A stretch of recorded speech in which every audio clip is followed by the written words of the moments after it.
ওমরার নিয়ত কি এহরামের কাপড় পরার আগেই করতে হবে নাকি এহরামের কাপড় পরিধান করার পর? উত্তর হলো যে ওমরার নিয়ত এহরামের কাপড় পরিধান করার পর করতে হবে।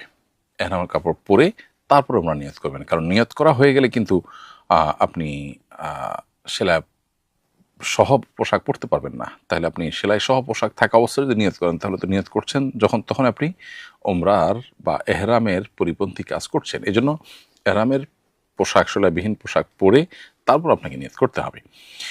দ্বিতীয়ত নিয়ত করতে হবে মিকাত থেকে, মিকাতের কাছাকাছি জায়গা থেকে, সেটাই হলো নিয়ত করা মুস্তাহাব বা সুন্নাহ। একজন ডিমেনশিয়া রোগী যিনি সুস্থ অবস্থায় নিয়মিত নামাজ পড়তেন, এখন এমন অবস্থায় আছেন যে ওযু ঠিক মতো করতে পারেন না, নামাজের রাকাতও নিয়ম ভুলে যান, কখনো নামাজ আদায় করেন না, পবিত্রতা বজায় রাখতে পারেন না, এমনকি পরিবারকেও চিনতে পারেন না। এই অবস্থায় তার উপর নামাজ ও পবিত্রতার বিধান কিভাবে প্রযোজ্য হবে?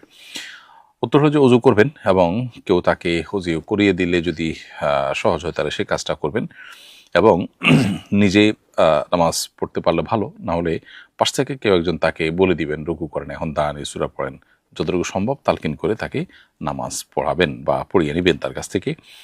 আর যদি অবস্থার অবনতি হয় চরম আকারে, যে তালকিনও তিনি অনুসরণ, অর্থাৎ কেউ একজন বলে দিলেন, বলে বলে করেন, এটাকে তালকিন বলা হয়, এটাও যদি অনুসরণ করার মতো অবস্থা না থাকে, তাহলে তার নামাজ না পড়লেও ইনশাআল্লাহ গুনাহ হবে না, কারণ তিনি নিরুপায়।